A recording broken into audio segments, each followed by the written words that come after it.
Alrighty guys, welcome back to another little video. I just wanted to start this video off by saying thank you very much for everybody who's had patience with me. My real life is actually finally starting to get back on track. I'm back to having a normal part-time job. I'm getting back up on my feet more and more. A lot of the trouble that I've been having with like legal trouble with workers' comp and work injury and everything, all of that is finally starting to settle down, so I'm going to really try my best to get back to a sense of normalcy when it comes to my channel. And I figured there's only one way to start that off, and that's going to be talking about x58. So let's get into it, shall we?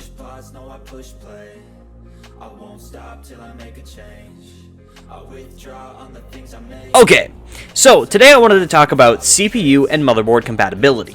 Now, this is something that I actually haven't seen anybody talk about recently, which kind of surprises me.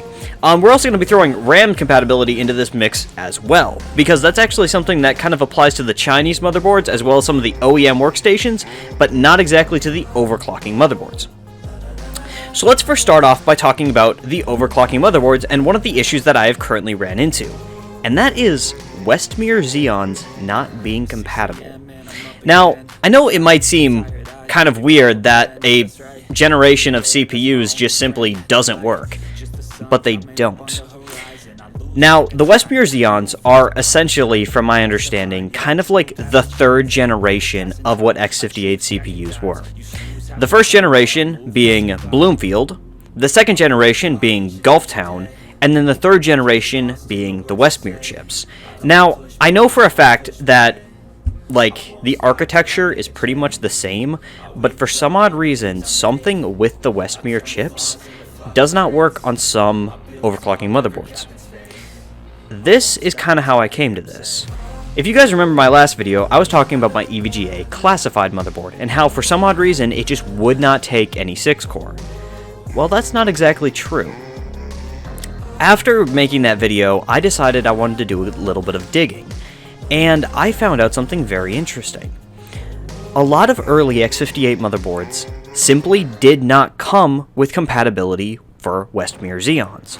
Most of them, if not all of them, I guess I haven't checked that over completely, but most of them were able to be BIOS updated to get the Gulftown CPUs. And Gulftown CPUs are the i7-970, the i7-980, 980X, 990, and 990X. All of those CPUs, while being practically identical in architecture to the x5680 and x5690, as well as W3680 and W3690, they still, for some reason, do not work on early revision EVGA motherboards. My EVGA classified is a version 1.0, and anybody rocking an EVGA motherboard with version 1.0 and you simply can't just update your BIOS and get a 6-core, that's why. There's this thing that's actually relatively well documented known as the Westmere PCB mod, which is where you have to, on different motherboards, it's unsoldering a resistor and then bridging two different pads together. It's, like I said, it's relatively well documented, and this is not something I've ever heard people talk about recently. Even like Brian from Tech Yes City, that was a channel that I guess I kind of assumed was like he would have talked about things, but after going back and watching a lot of his x58 content, I don't know if he ever talked about this, but I digress. Another thing that I kind of wanted to talk about today was actual CPU selection. So if you can't just buy a Westmere project or a Westmere CPU, if you can't just buy an x5675, what options do you have? Well, here's the thing, you actually do have options.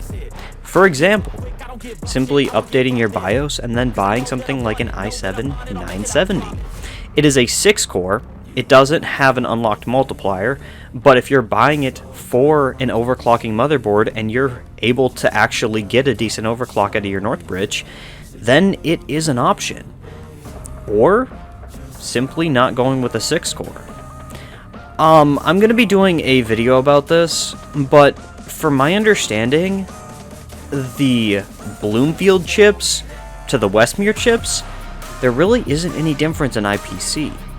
I've actually been rocking for the last 2 weeks an i7-9665 overclocked to 4.1 gigahertz. And I'm dumbstruck by how actually good this thing is. IPC-wise, it's just about the same as what my x5680 or W3680 would be.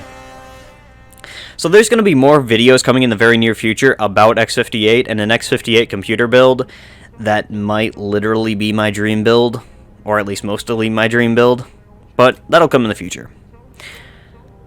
So when it comes to CPU compatibility, and when you're buying an x58 system, you really do want to check CPU compatibility, because it goes beyond just the overclocking motherboards.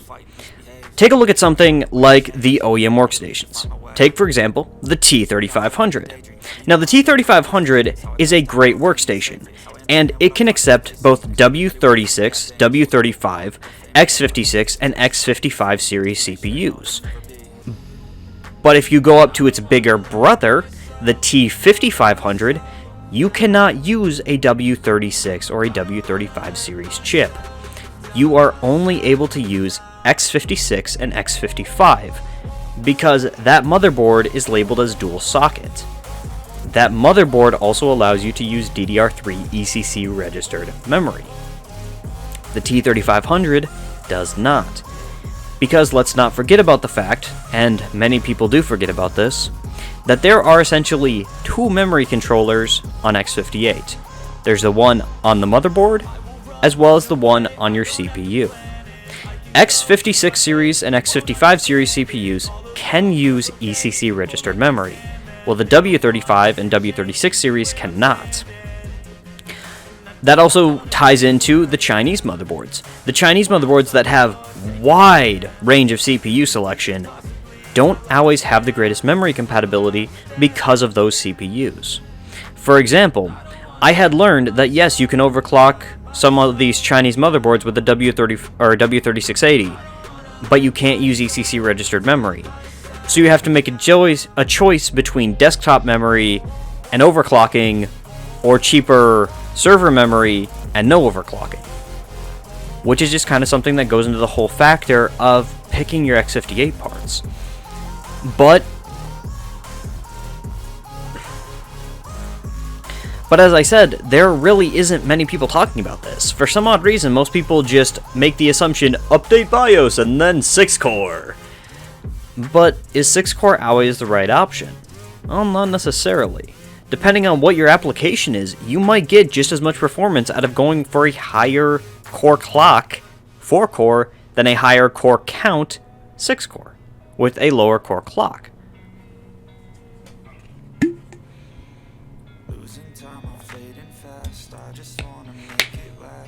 But that just kind of goes back to what I had originally said about CPU selection. But I digress. When it comes to RAM, when it comes to CPU, and when it comes to motherboards, always check compatibility. Because compatibility is the biggest thing out there.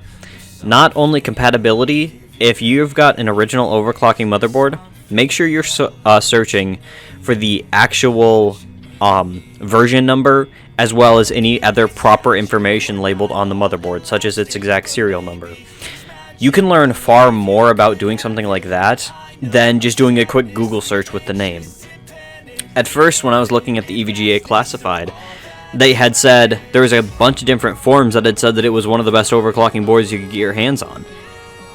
But then there were a few forums saying that they simply could not overclock at all a Xeon, but they could overclock the snot out of an actual i7. So that just kind of came into play and just kind of made me wonder. But I think this is where I want to be cutting this video off here. I don't want to make it too long. I'm really hoping to try and get more of a stable recording schedule again, because like I had said, everything in my life had kind of gone, well, tits up. And now things are finally starting to work themselves out. Things are finally starting to go better. I'm finally getting back to work. I'm finally getting back to a normal job. I'm finally getting back to some sense of normalcy in my life. So, thank you very much, and thank you very much for anybody who's actually stuck with me through this. I'm so sorry that I've just not been taking care of the channel, that I haven't been friendlier with my subscribers, that I haven't been doing the right thing. because I know there are so many people out there that love this kind of content, that love x58, that love a lot of things that I want to talk about. So, the next video that we're going to be making is about my current daily driver. My kind of dream PC. Just about. Almost. But you guys will see what I mean. I'll see you guys later. Peace.